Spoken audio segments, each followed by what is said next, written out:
Presenta Banco de Seguros del Estado. En Uruguay nadie te da más seguridad.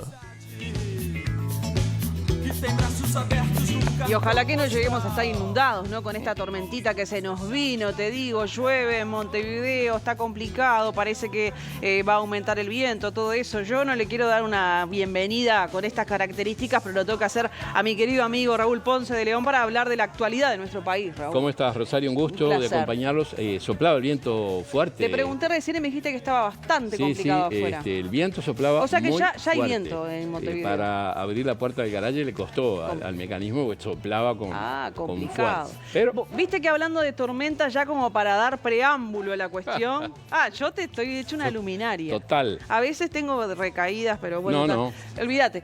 Te quiero preguntar por la tormenta de colonización. Bueno, ¿Pasó? ¿Quedó todo atrás? Hubo una fuerte tormenta la semana anterior, el día después de la muerte de Mujica, cuando fue, digamos, comenzó el velorio, y toda la semana pasada estuvo cargada de discusiones. Desde el gobierno, defendiendo la compra del campo María Dolores en Florida por 32,5 millones de dólares, digo bien, y desde la oposición, quizás embanderado en Sebastián da Silva, el senador nacionalista, que fue el primero que salió a criticar el monto, la oportunidad, el tipo de campo, la orientación ideológica que sostenía, el homenaje a Mujica. Y también Bordaberry, el senador colorado, más de una crítica de la forma en que se procesó el tema y quitándole cierta legitimidad al presidente de colonización, Eduardo Viera. En tanto Bordaberry decía, cuando nos mandaron el currículum para votar la venia, no decía en ningún momento que era colono. Claro. Ahora, el sentido común, hasta un niño de escuela, que me perdone el senador Bordaberry, utiliza Google todo el tiempo para chequear los datos, simple curiosidad, a ver la cara de este señor y googleás buscándole una foto. Entrás en el... A propósito del tema, que obviamente a mí también me picó el bichito de saber, viste que, también se argumenta el famoso artículo 358 votado en la LUC, en la Ley de Urgente Consideración. Y sabés de que habla de una flexibilización en ese sentido, porque dice que ese artículo, y les cuento, flexibiliza la obligación de los colonos de habitar y trabajar directamente el predio adjudicado. Está bien. Ahí, ¿qué pasa con este artículo? ¿Lo flexibiliza bien o no? ¿Sigue o no sigue? Pero el tema ahí no es dónde vive o o no. El tema es si es colono y entra en contradicción, según el artículo 200 de la Constitución, entre estar involucrado en el tema en que vos vas a estar dirigiendo. Si bien el presidente de colonización creo que no tiene un voto definitorio, es 1 en 5, eso aparentemente estaría complicado. Quedó nada todavía. Bueno, eso, ¿no? El lunes se retoma el ring, se abre el ring en la Comisión de Ganadería, Agricultura y Pesca del Senado. ¿Qué momento? Donde a las 10 de la mañana, presidida por el senador Sebastián da Silva e integrada por Pedro Bordaberry, con la fusta bajo el brazo, ya lo veo. va a ir el ministro Alfredo Frati, que estaba de viaje, estaba en China. ¿A qué hora me pongo el despertador? A las 10 de la mañana. Lo podés ver en directo, porque todas las transmisiones son en directo. Y todo el directorio de colonización van a estar allí argumentando desde un lugar y desde el otro. ¿Y ahí algún resultado? Vamos a ver. El tema es que el gobierno entró en contradicciones, porque Yamandu Orsi, el presidente, dijo, bueno, Viera, atendiendo lo que dice el artículo 200 de la Constitución, no debería salir, debería dar un paso, no podría seguir siendo colono.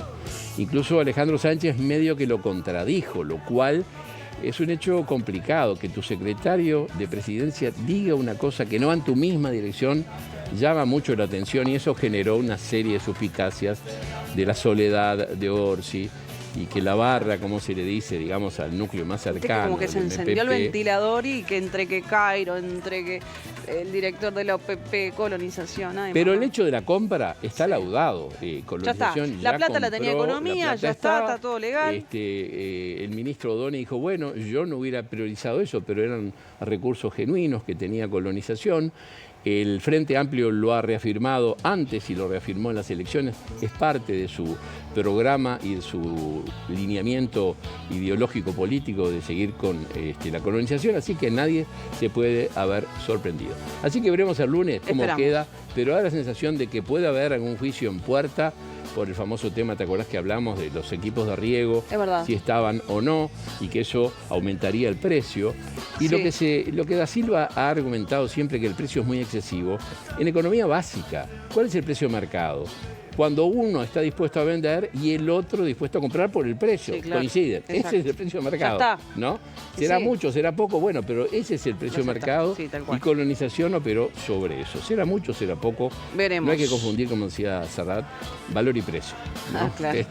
Son cosas. Bueno, pero Raúl, hablando de temas legislativos, se viene una buena parada mañana por el proyecto de la ley de la Caja de Profesionales. De Achitiza también. La comisión el lunes, mañana en diputados, porque ayer a las 6:30 de la tarde, después de haber trabajado incansables sesiones, una comisión especial integrada para analizar el proyecto de ley sobre la reforma, el salvataje de la Caja Profesional, ayer se votó.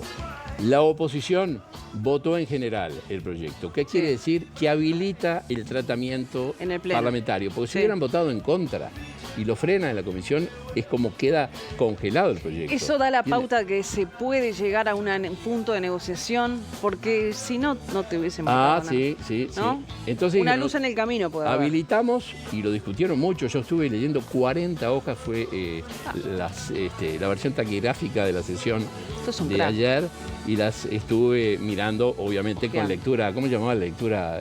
Pitman, era cuando leía rápido. Sí, es verdad, yo no sé, los libros te hago esa, los libros cuando no me da el tiempo de leerte, miro 10 páginas mucho y 10 páginas, ¿no? entre líneas y vas avanzando, y cuando ves algo que te llama la atención, lectura, hay una luz Ilven, no me acuerdo, lectura, el sistema de lectura rápido, creo que era Ilven, algo por el estilo, ¿no? Me parece, era la publicidad. Creo que sí, te digo bueno, que sí.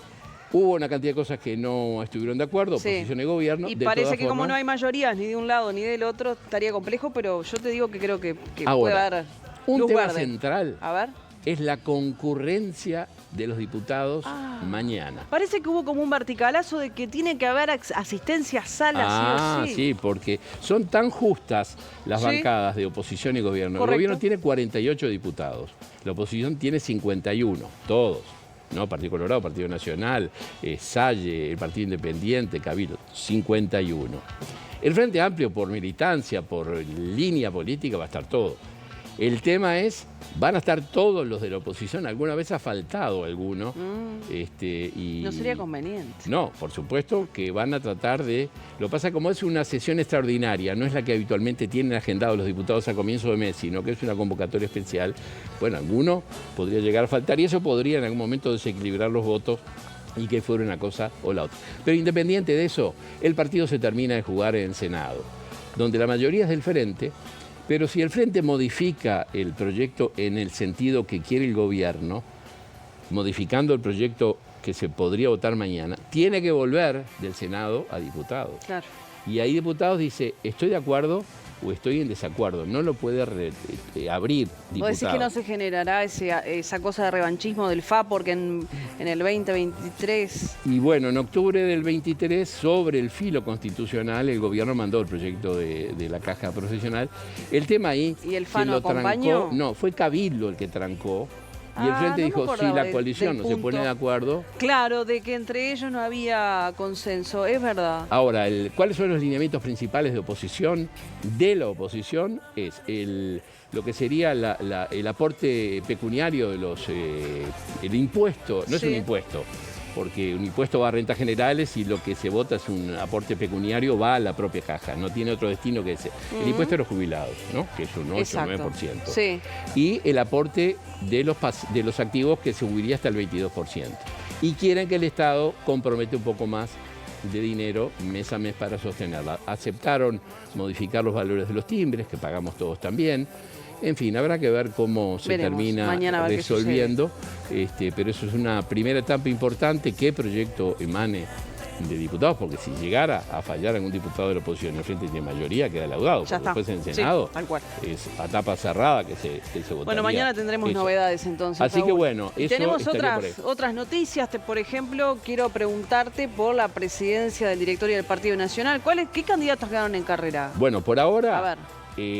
Álvaro Delgado por Aire Fresco, Javier García por Alianza País, y ayer, no sé si sorpresivamente, pero con mucha contundencia, Luis Alberto Heber, del herrerismo, dijo, yo voy a ser presidente, yo voy a postularme para la presidencia y de alguna forma evitar esa polarización de la cual la calle había tratado de plantear cuando fue al directorio hace algunas semanas, de que no se polarizara, de que hubiera competencia. Cuando hay más de 2 listas, claro, se trata de romper ese choque que va necesariamente. Viste que algunas voces dicen en la interna nacionalista que debería ser el presidente del directorio el que fue candidato a la presidencia por la colectividad política. Pero bueno, viste que incluso... No está nada dicho igual. Álvaro Delgado dicen que ha perdido algunos de los apoyos por el resultado, le pasan la factura todavía por la elección de la vicepresidenta, Valeria Ripoll, son cosas que, bueno, emergen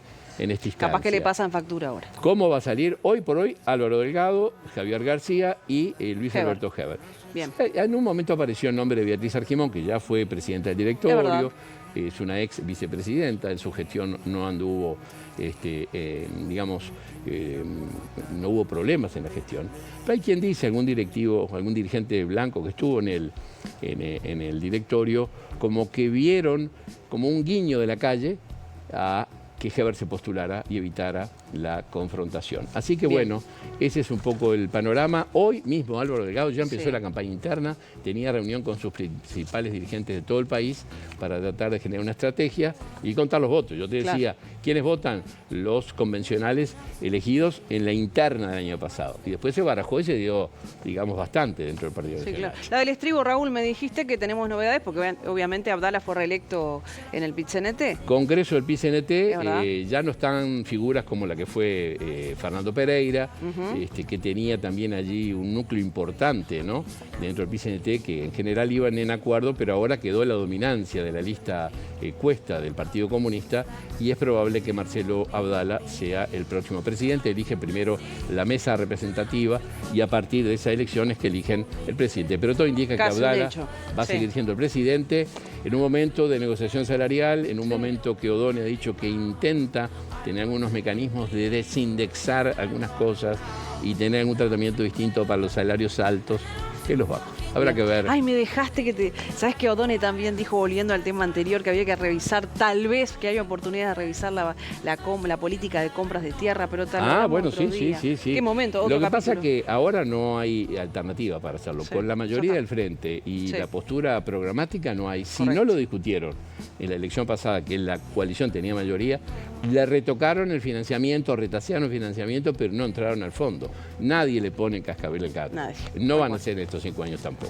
Gracias, Raúl, por hoy. Me gusta hablar contigo, compartir la actualidad. Gracias por estar en esta tarde gris con nosotros. Iluminaste la tarde. Me voy a quedar a esperar un tazoncito de sopa crema, yo creo que ya tenés que ir buscando una taza. Escúchame, la pausa, Raúl, busca una taza, toma sopa y nosotros seguimos compartiendo la tarde contigo. Ya venimos.